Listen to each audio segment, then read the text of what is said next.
नमस्कार, तुमचं सगळ्यांचं स्वागत आहे। जून महिना म्हटलं की पालकांना प्रश्न पडतो की मुलांना नक्की कुठल्या शाळेत टाकायचं बरं। तर अशाच काही प्रश्नांवर आज आपण गप्पा मारणार आहोत आणि आपल्याकडे आल्या आहेत नेहा आठले मॅडम, ज्या माय फर्स्ट स्कूल गेली 10 वर्ष यशस्वीरित्या चालवत आहेत।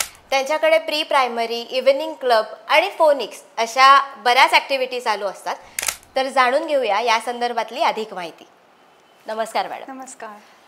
माय फर्स्ट स्कूलची सुरुवात साधारण कधी झाली आणि कशी झाली? माय फर्स्ट स्कूल ही 2014 पासून आम्ही सुरू केलेली स्कूल आहे। ही छोट्या मुलांची स्कूल आहे। इथे आम्ही play group, nursery, junior, senior असे 4 क्लासेस असतात। सुरुवात अशी झाली की जेव्हा 2007 म्हणजे त्यावेळी आम्ही लंडनला शिफ्ट झालो होतो आणि तिकडे माझं स्वतःचं बाळ लहान असल्यामुळे आणि मी इथून जॉब सोडून तिकडे गेल्यामुळे पेरेंटिंगवर हँड्स ऑन असल्यामुळे त्या लहान मुलांच्या वाढी संदर्भात जे काही कोर्सेस असतात किंवा तिकडे तो अडॅप्ट कसा होईल याच्यासाठी जे काही करावं लागतं ते करता करता मला या विषयामध्ये जास्त इंटरेस्ट आला आणि तिकडचा अप्रोच बघता मला असं वाटलं की हा अप्रोच जर आपण इकडे आणला आपल्या इथे जो नव्हता आधी तर तो आपल्या इथल्या मुलांना आणि पालकांना सुद्धा बेनिफिशियल होईल। म्हणून मग आम्ही जेव्हा इथे परत आलो इंडियामध्ये तेव्हा मी हार्वर्ड गार्डनरची थिअरी आहे मल्टिपल इंटेलिजन्स नावाची, त्याच्यावर बेस करिक्युलम स्वतः आखला आणि माय फर्स्ट स्कूलची सुरुवात आम्ही 2014 साली 5 मुलांबरोबर घेऊन केली। तर आपण पुढच्या प्रश्नाकडे जाऊया। प्री स्कूलसाठी बऱ्याच वेळा पालक फार आधीपासूनच मागे लागतात, तर नक्की ह्याचा आयडियल एज काय? आयडियल एज असं म्हणजे इथे कसं आहे माहिती आहे का, हे आपल्या पेरेंटिंग स्टाईलवर अवलंबून आहे। तुम्ही तुमचं बाळ 1.8 म्हणजे साधारण बोलायला चालायला लागलं आणि तुम्ही न्यूक्लिअर फॅमिलीत राहताय तर मग तुमच्या बाळाचा म्हणतात ना सोशल स्किल्स कसे वाढतील किंवा लिंग्विस्टिक स्किल्स कसे वाढतील, तर ह्या सगळ्या दृष्टीने प्रीस्कूल गरजेची वाटते। पण जर तुमच्याकडे असेल जसं पूर्वी असायचं एकत्र फॅमिली तेव्हा कसं आपण पहिलीतच जायचं डायरेक्ट मूल किंवा बालवर्गातच जायचं, तर तसं की जर तुमच्याकडे ते पोषक वातावरण असेल जिथे तुमच्या बाळाला सोशल स्किल्स, इंटरपर्सनल स्किल्स म्हणा, लिंग्विस्टिक स्किल्स किंवा जसं आपण छोट्या छोट्या गोष्टी असतात ना हल्ली शेअरिंग, केअरिंग, तर त्या सगळ्या गोष्टी जर तुमच्या घरात त्याला पोषक वातावरण असेल हे सगळं डेव्हलप करायला तर तुम्ही 3-3.5 जसं तुमचं शाळेप्रमाणे तुम्ही जी चूज कराल तसं जाऊ शकता। पण अदरवाईज माय फर्स्ट स्कूलमध्ये जेव्हा बाळ प्ले ग्रुपला येतं तेव्हा फक्त आम्ही ह्याच गोष्टींवर भर देतो की बाळाचे सोशल स्किल्स कसे वाढतील किंवा त्याचं फाईन मसल स्किल्स असतात जशी ही ग्रीप असते तर त्या ग्रीपचे एक्सरसाइजेस खेळातून देतो आपण। सो ते कसं वाढेल किंवा त्यांचे ज्या काही रूल्स असतात, छोटे छोटे रूल्स असतात या मुलांचे, कोणी खेचलं कोणी काय घेतलं, प्रॉब्लेम सॉल्विंग स्किल्स म्हणतो आपण की तेव्हा आपण कसं रिॲक्ट करू। कारण आपल्या घरात कसं होतं ना की मोठे माणसं आपण समजून घेतोय नाही रे दे त्याला असं, पण ते तसं न होता स्कूलमध्ये दोन्ही सेम एजची मुलं असतील तर मग ते कसं टॅकल करतील। तर ह्या सगळ्या गोष्टींना जर जसं पूरक वातावरण तुमच्याकडे असेल तर मग तुमचा कॉल असतो तो। अदरवाईज 1.8 इज द प्ले ग्रुपचं वय असतं जिथे तुम्ही ॲडमिशन घेऊ शकता। पॅरेंट्स विचार करतात की आत्ता आपण प्री स्कूल वगैरे न टाकता डायरेक्ट त्यांना पहिलीतच ॲडमिशन घेऊया, तर त्यासाठी पालकांनी म्हणजे मुलांकडनं काय तयारी करून घ्यावी किंवा काय कशावर जास्त जोर द्यावा की त्यांना फर्स्टमध्ये जाताना मुलांना कुठल्याही अडचणी येऊ नयेत यासाठी? फर्स्ट स्टँडर्डला जाताना डायरेक्टली न शाळेत घालता सध्या इंडियामध्ये हा ट्रेंड नाही आहे। सध्या इतका ज्युनियर, सिनियर आणि आधीच्या सगळ्या ॲक्टिव्हिटीज म्हणजे बाळ चालतंय कधी नाही मी क्लासला घालतोय कधी असं थोडंसं ट्रेंड आहे। त्यामुळे होमस्कूलिंग वगैरे करणारे पेरेंट्स तो एक वेगळाच विषय झाला, पण अदरवाईज हा ट्रेंड कमी आहे। पण जर तुम्हाला फर्स्ट स्टँडर्डला घरनंच तयार करून पाठवायचं असेल तर येस डेफिनेटली तुम्हाला ह्या सगळ्याची माहिती असणं आवश्यक आहे की मुलाचा नुसताच अभ्यास A to Z लिहिता येतं, वाचता येतं आणि 1 ते 10 लिहिता येतं, वाचता येतं, ह्याच्याशिवाय जाऊन 0 ते 6 वर्ष किंवा 0 ते 8 वर्षामध्ये बाळाची जडणघडण 80% होत असते। सो आपल्याला ती सर्वांगीण विकास म्हणतो ओव्हरऑल ग्रोथ ती करता येणं घरच्या घरी गरजेचं आहे। त्याच्यामध्ये त्याच्या वयाच्या मुलांबरोबर खेळणं, बोलणं, त्यांनी स्वतःनी त्याच्यावर टॅकल करणं त्याच्या प्रॉब्लेम्सना, इंडिपेंडन्स असतो काही गोष्टींचा, ते शिकणं, ह्या सगळ्या गोष्टी, फाईन मसल्स असतात त्याची डेव्हलपमेंट खेळातर्फे, ग्रॉस मोटर स्किल्स असतात किंवा लिंग्विस्टिक स्किल्स असतात. आता जेव्हा तुम्ही बाहेर मुलाला सोडता ना कुठल्याही स्कूलमध्ये, तर आता इव्हन आपल्या इथेही असं राहिलं नाही आहे की एकच भाषा सगळीकडे जाते. सो बऱ्याच भाषांचा त्यांच्या कानावर पडतात, त्या शब्द पडतात, त्यामुळे त्यांचा थोडंसं ग्रोथ व्हायला मदत होते. सो अशा पद्धतीने जर तुम्ही देऊ शकत असाल किंवा हा विकास करू शकत असाल तर येस, पहिलीमध्ये डायरेक्ट ॲडमिशन तुम्ही घेऊच शकता. मग इथे साधारण तुम्ही मुलांची तयारी कशी करून घेता? कारण का मी स्वतः इथे बघितलंय की एवढी छोटी छोटी मुलं असून सुद्धा आज 100 किंवा 102 वगैरे असं चक्क इंग्लिशमधनं त्यांना वर्ड्स लिहिता येत आहेत. तर तुम्ही ती तयारी कशी करून घेता?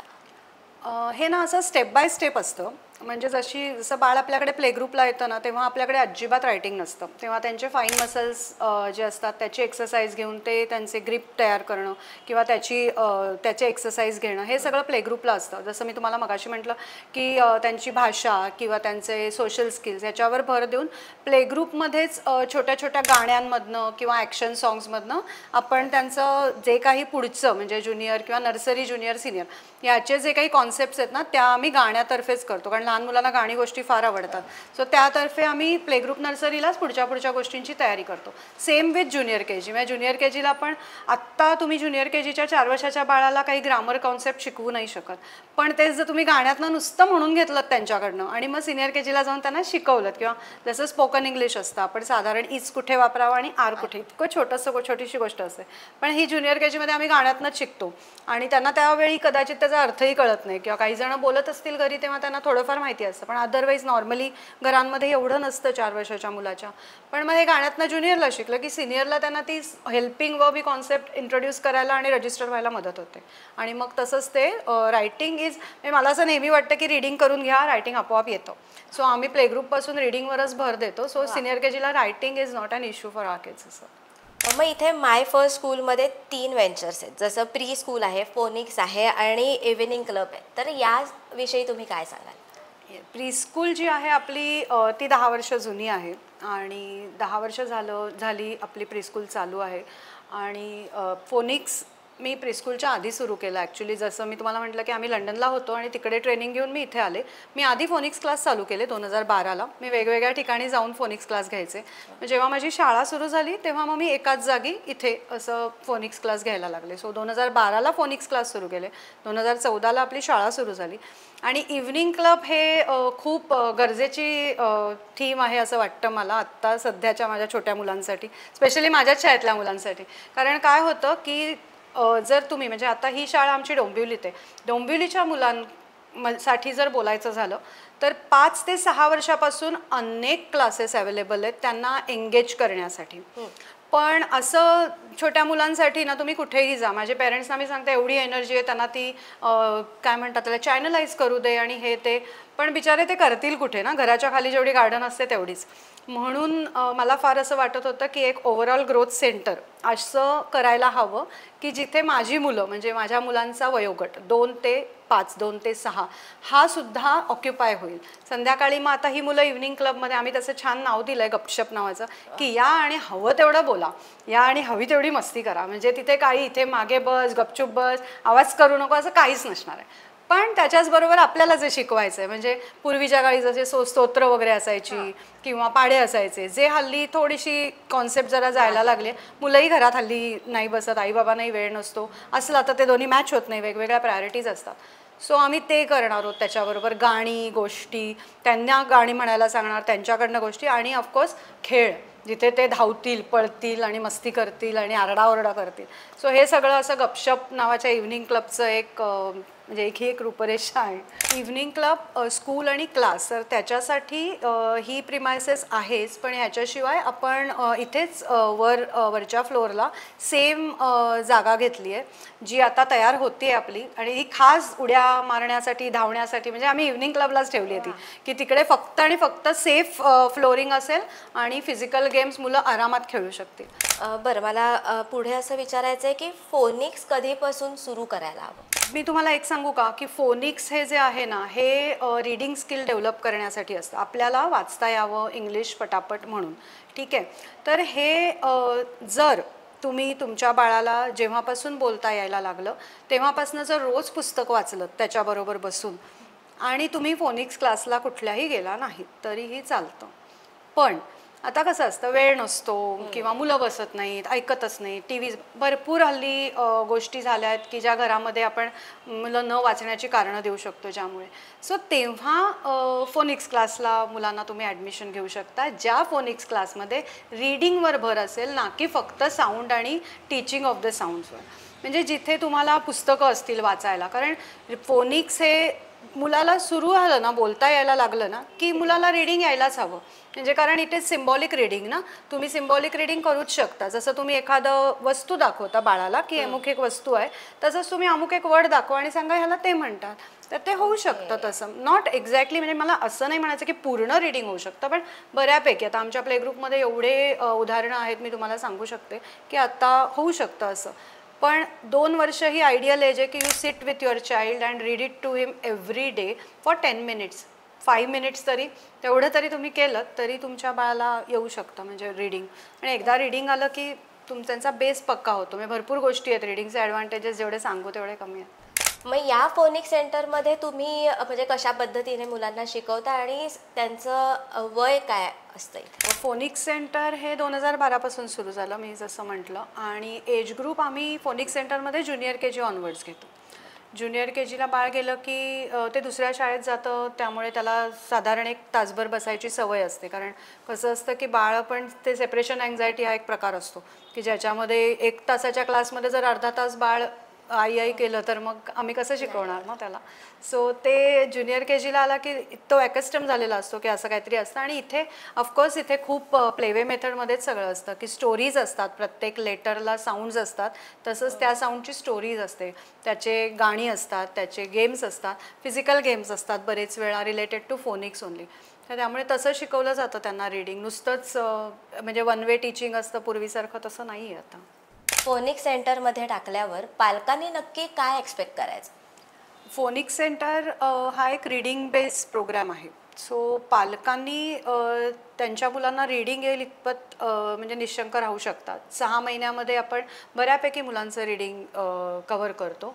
पण एक तर मुलं पंक्च्युअल हवीत, दरवेळी जो क्लासचा वेळ आहे तेव्हा यायला हवीत. कारण या रीडिंगमध्ये कसं असतं ना, तुम्हालाही पालकांनाही तो सिरियसनेस असला पाहिजे की माझ्या मुलाला रीडिंग येतं किंवा यायला हवं किंवा फ्लुएंट व्हायला हवं, आवड लागली पाहिजे रीडिंगची. कारण आमचा हा प्रयत्न असतो की मुलांना रीडिंगची आवड लागू देत, पुस्तकं वाचू देत, असं नाही की किंडलवर वाचू देत. सो पुस्तक हातात धरून वाचणं, याच्यासाठी पालकांनी घरी फक्त माझा एक होमवर्क असतो, 5 मिनिटाची एक गोष्ट वाचायची. पुस्तक घ्यायचं पालकांनी आणि मुलांना रीड करून दाखवायचं 5 मिनिटं. हा पालकांसाठी होमवर्क असतो.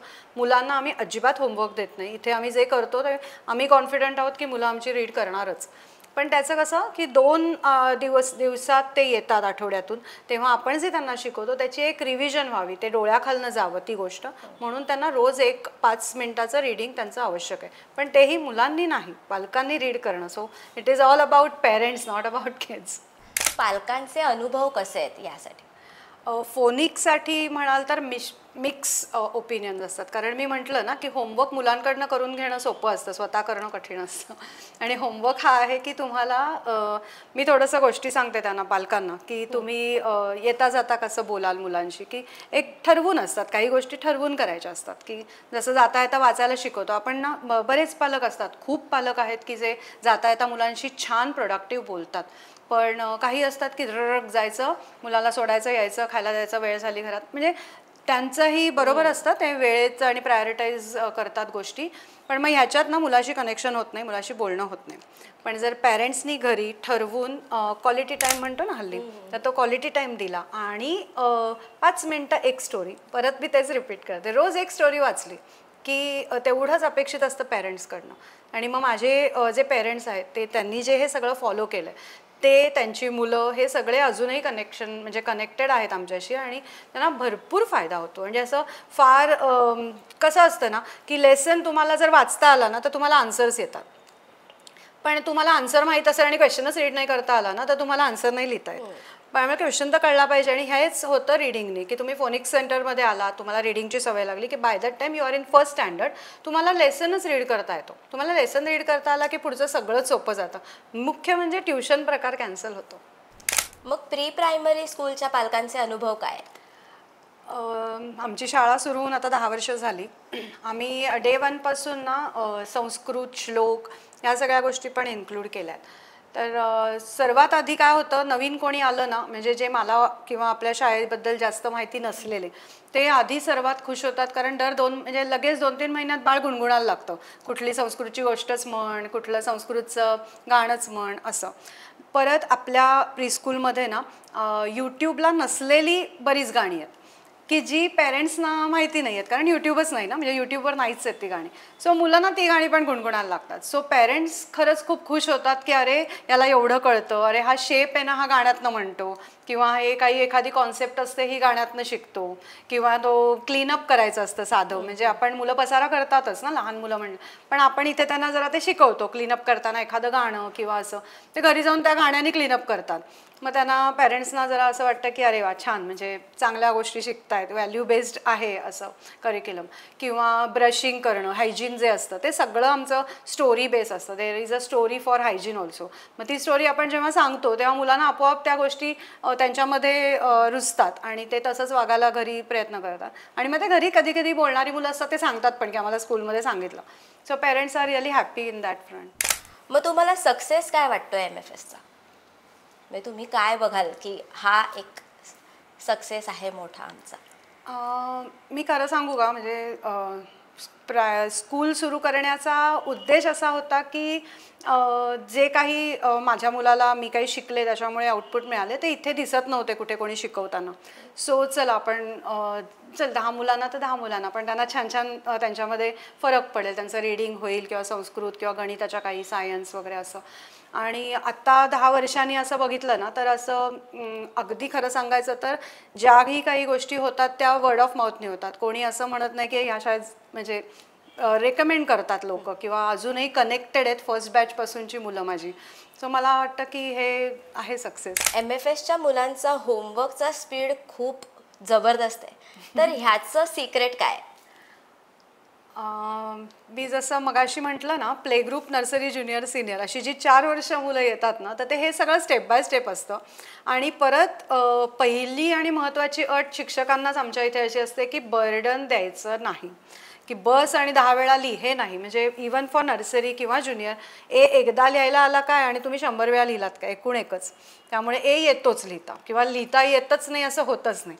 सो रीडिंगवर भर, आणि मग रीडिंग आलं की रायटिंग आपोआप येतं. आणि आपल्याला येतंय हे कळलं की मुलं पटापट कामं फिनिश करतात. सो सिनियर KG किंवा ज्युनियर KG म्हणजे जेव्हा ॲक्च्युअल रायटिंग त्यांना सुरू होतं ना, तेव्हा त्यांना ते काय लिहित आहेत हे माहिती असल्यामुळे ते पटापट लिहितात. आणि म्हणून तो होमवर्कचं कधी बर्डन नाही वाटत आमच्या मुलांना. एवढ्या मुलांना शिकवणं किंवा हँडल करणं तसं सोपं नाही, तर तुमच्याकडे साधारण किती टीचर्स आहेत? आपल्या मायफर्स्ट स्कूलचा ना 8:1 हा चाइल्ड टीचर रेशो आहे. सो जेव्हा 8 मुलं असतात तेव्हा एक टीचर त्यांच्याबरोबर असते. प्ले ग्रुप नर्सरीला थोडं अजूनही मी 4-5 मुलांबरोबर एक टीचर असं करतो. सो आत्ता सध्या आम्ही 10 जणी आहोत. आणि आमचं आत्ता तसं 8:1 हा प्रॉपर रेशो आम्ही पाळतो आणि तोच पुढे चालू आहे. आपली स्कूल 2.5 तासाची असते. त्याच्यामध्ये त्यांचा 20 मिनिट्सचा लंच ब्रेक असतो. त्याच्यासाठी पण मेनू कार्ड वगैरे आपण दिलं जातं, सो दॅट एक युनिफॉर्मिटी येते टिफिनमध्ये म्हणून. आणि 2.5 तासाच्या स्कूलमध्ये व्हेरियस ॲक्टिव्हिटीज प्लॅन केलेल्या असतात. एखादी ॲक्टिव्ह, एखादी पॅसिव्ह अशा यांनी ॲक्टिव्हिटीज प्लॅन केलेल्या आहेत. सो कुठलंही मूल मागे राहणार नाही आणि कुठलंही मूल फार धावतच राहील असंही होणार नाही. आणि या सेंटरमध्ये आता जसं इतर शाळेमध्ये काही प्रोग्राम्स केले जातात, तर तसे इथे काही म्हणजे असतात का प्रोग्राम? अरे हो, असतात ना. छान छान प्रोग्राम करतो आम्ही. आमची मुलं छान परफॉर्म करतात. आम्ही म्हणजे राईट फ्रॉम आषाढी, जुलै जसा सुरू होतो जून, तसा आषाढी एकादशीपासून अगदी पालखी, नऊवारी वगैरे नेसून प्लेग्रुपची मुलंसुद्धा येतात आणि छान ते सेलिब्रेशन असतं. प्रत्येक हिंदू फेस्टिवल आपण सेलिब्रेट करतो आणि क्रिसमस सेलिब्रेट करतो. आणि छान म्हणजे जसं असतं तसंच, जशी ती स्टोरी असते त्या सेलिब्रेशन किंवा एखाद्या फेस्टिवलच्या मागे ती आधी सांगितली जाते. मग त्या दिवशी त्याप्रमाणे थोडंसं सेलिब्रेट केलं जातं. पूजा किंवा दसरा वगैरे असेल तर तसं. मग एखाद दिवशी गरबा असतो आणि एंड ऑफ इट म्हणजे स्पोर्ट्स डे असतो. जे काही आपले physical activity everyday 20 minutes physical activity असते. सो त्याचं एक प्रेझेंटेशन म्हणून एक स्पोर्ट्स डे असतो जो जानेवारीमध्ये आपण कंडक्ट करतो. तो बाहेर एका ग्राउंड घेऊनच करतो आणि एक प्रॉपर थीम असते प्रत्येक वर्षी आणि त्या थीमला धरून आमचा ॲन्युअल फंक्शन असतं जे आपल्या पूर्ण वर्षाचं प्रेझेंटेशन असतं. आमची मुलं करतात ते. बरेच वेळा आमचे आधीची जी मुलं आहेत एक्स स्टुडंट्स आहेत तेच येऊन कॉम्पॅरिंग करतात. सो त्यांना कारण सगळेच कनेक्टेड आहोत आम्ही. सो आम्हाला नाही. सो ती मुलं मोठी असतात ती कॉम्पॅरिंग करतात. फोनिक्सची मुलं असतात ती काही स्किट करतात. अशा ह्यानी आपण ॲन्युअल डे सेलिब्रेट करतो. तर काही ॲक्टिव्हिटीजमध्ये किंवा गॅदरिंगमध्ये पॅरेंट्ससुद्धा इन्व्हॉल्व होतात का? हो. आमचे पेरेंट्स खूप उत्साही आहेत आणि मी खूप लकी आहे की आम्हाला राईट फ्रॉम फर्स्ट इयर खूप छान गुणी पेरेंट्स मिळालेत. आणि काय होतं, प्लेग्रुपची जी मुलं असतात, जसं मी म्हटलं ना की आमच्याकडे 1.8 पासून प्लेग्रुप सुरू होतो. सो 1 वर्ष 8 महिन्याची मुलं किंवा 2 वर्षाची मुलं ही इन्स्ट्रक्शन बेस्ड डान्स करणं किंवा एखादी स्किट करणं हे थोडंसं अशक्य असतं कारण त्यांच्यासाठी खूपच वेगळं वातावरण आहे. स्टेज म्हणा किंवा स्टेजवरनं दिसणारा ऑडियन्स म्हणा. सो आम्ही त्यांच्या कम्फर्टसाठी त्यांच्याच पेरेंट्सना त्यांच्याबरोबर ठेवतो आणि मग त्यांचं एक काहीतरी जशी थीम असेल त्या वर्षाची त्याप्रमाणे त्यांचे प्रोग्रॅम्स असतात आणि पेरेंट्स खूप उत्साहाने भाग घेतात आणि मजा येते आम्हाला खूप. आम्ही सगळे एकत्र काम करतो. स्कूल निवडताना नक्की काय बघायला हवं? जेव्हा तुम्ही व्हिजिट करता एखाद्या स्कूलला तेव्हा you should observe the atmosphere within it, की तुम्ही एकमेकांशी कोण कसं बोलतंय काय, बिकॉज इट ऑल मॅटर्स. कारण तुमचं बाळ लहान आहे, ते बाळ तुम्हाला घरी येऊन सांगणार नाही आहे आणि लोकांचा म्हणजे बाळांना टोन कळतो. सो तुम्हाला हे ऑब्झर्व करायचं आहे की हाऊ काइंड, हाऊ काम, how loving the staff is, so that तुम्ही ती स्कूल तशी तुमच्या बाळासाठी निवडू शकाल. परत मला तेच सांगायचं आहे की सगळे पेरेंट्स हल्ली सोशल मीडियामुळे खूप एज्युकेटेड असतात, पण जेव्हा शाळा निवडतो तेव्हा प्लीज तुम्ही नीट रिसर्च करा, नीट विचार करा आणि पर्सनली जाऊन भेटा. नुसतं फोनवर आणि दिलेल्या पिक्चर्सवर सगळं होतं आणि आपल्या बाळाची स्कूल आहे, आपलं बाळ तिकडे 3 तास राहणार आहे. सो त्याच्यासाठी हे खूप गरजेचं आहे की तुम्ही तिकडे जा आणि you just feel that vibe.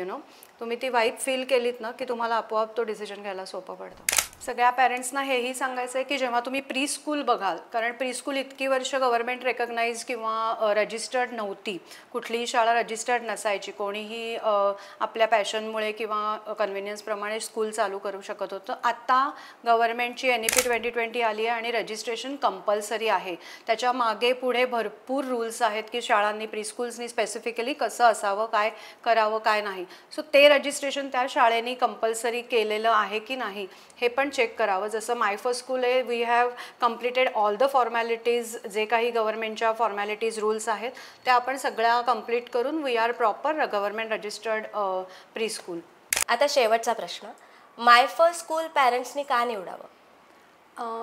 My first school ही एक प्री स्कूल आहे. आम्ही गव्हर्नमेंट रजिस्टर्ड स्कूल आहोत, 10 वर्ष जुनी शाळा आहे. शिवाय आता आपल्या स्कूलमध्ये थोडंसं म्हटलं तर युनिक कॉम्बिनेशन आहे की जिथे जुनं इंडियन रूट्स पण आपण त्याचे पण व्हॅल्यूज आपण त्यांना मुलांना देतो, प्लस फोनिक्ससारख्या ज्या गोष्टी आहेत ज्या सध्याच्या ट्रेंडी आहेत म्हणू शकतो आपण, तर त्याही आम्ही इन्कल्केट केल्या आणि त्याचे छान 10 वर्ष आता आपण आउटपुट्स पण बघतोय की रिझल्ट्स पण आहेत चांगले. मी जसं म्हटलं ना की जेव्हा आम्ही लंडनहून आलो तेव्हा आम्ही जे काही बघितलं आणि मी ज्या कारणासाठी शाळा सुरू केली की 2 ते 5 किंवा 2 ते 6 या वयामध्ये ना मुलांना एनर्जी इतकी असते आणि त्यांना चॅनलाइज करण्यासाठी आपल्याकडे सोर्सेस खूप कमी आहेत. सो ह्या स्कूलमध्ये एक प्लेग्रुप, नर्सरी, ज्युनियर, सिनियर ही स्कूल झाली, त्याच्यामध्ये आपला ओव्हरऑल डेव्हलपमेंट होतेच. पण त्याच्याशिवाय इव्हनिंग क्लब जसं गपशप नावाचा आपण सुरू करतोय त्याच्यामध्येही गेम्स आहेत, गाणी आहेत आणि खेळ आहेत, स्टोरी टेलिंग आहे, तर ह्या गोष्टी होतात. फोनिक्सचे जे काही आपण इथे कंडक्ट करतो क्लासेस, तर त्याच्यामध्ये सुद्धा मुलांचं रीडिंग वाढतं. रीडिंग क्लब्स असतात, त्यांचे डेज असतात. सो इथे येऊन मुलं मस्त आडवी वगैरे पडून छान पुस्तकं वाचू शकतात आणि त्यांना मजा येते ह्या सगळ्या गोष्टी करतात. त्याच्याचबरोबर माय फर्स्ट स्कूलमध्ये सॅटर्डेला पेरेंट्स वर्कशॉप्स असतात. बरेचसे एक्सपर्ट्स आहेत जे आपल्या शाळेशी कनेक्टेड आहेत, जसं सायकोलॉजिस्ट आहेत किंवा न्यूट्रिशनिस्ट आहेत किंवा स्पोर्ट्स फिजिओथेरपिस्ट आहेत. असे बरेच जण ते येतात, प्ले थेरपिस्ट आहेत, की ते येऊन ना पेरेंट्सना गाईड करतात. आणि मग ते पेरेंटिंग, जेव्हा आपण फर्स्ट टाईम पेरेंट असतो तेव्हा आपण बऱ्यापैकी फंबल होतो किंवा आपल्याला डिसिजन घ्यायला गडबड होते किंवा कन्फ्यूज असतो. हे एक्सपर्ट्स पेरेंटिंग सेशन्स घेतात. मदर्ससाठी सुद्धा इथे गोष्टी शिकवल्या जातात, ज्याला फोनिक्स फॉर मॉम असं आपण म्हणतो. त्या गोष्टी पण मदर्सना शिकवल्या जातात, की घरी तुम्हाला वाटतंय अरे काय करायचं, कसं करायचं, तर ते. So my first school is the place where तुम्ही सगळ्यांच याच्यासाठी मुलांना उपयोगी आहे. त्यांना खेळायचं असेल तरी पण, कारण सोर्सेसच नाही आहेत. So we have created our own source. आम्ही आमचं एक हे बनवलं आहे, जे आमची ही जागा आहे, शिवाय आपण वरती पण एक जागा घेतली आहे. सो त्या पूर्ण जागेमध्ये लहान मुलांसाठी वेगवेगळ्या गोष्टी होत असतात. वीकेंडला वेगळ्या, वीकडेजला वेगळ्या, आणि त्याच्याचबरोबर पेरेंट्ससाठी पण असतात, पेरेंट्सच्या बरोबर पण असतात. सो ह्या सगळ्या गोष्टींमुळे माय फर्स्ट स्कूल पहिला चॉईस तुम्ही द्यायला हरकत नाही. थँक्यू सो मच मॅम, तुम्ही खूप चांगली माहिती सांगितलीत. मला असं वाटतं की अशा व्हॅल्यूज जपणाऱ्या शाळा खूपच कमी आहेत आणि त्यामध्येच नेहाज माय फर्स्ट स्कूल ही शाळासुद्धा त्यात आहे. आणि मला नक्की खात्री आहे की जे नवीन पॅरेंट्स आहेत ते या स्कूलला अप्रोच होतीलच. थँक्यू तुम्ही इथे आलात आणि माझ्याशी छान गप्पा मारल्यात. मलाही फार बरं वाटलं आमच्या शाळेची माहिती देताना. आय होप लोक त्यांची प्री स्कूल निवडताना ह्या सगळ्या गोष्टींचा विचार करतील. नक्कीच. थँक्यू. थँक्यू.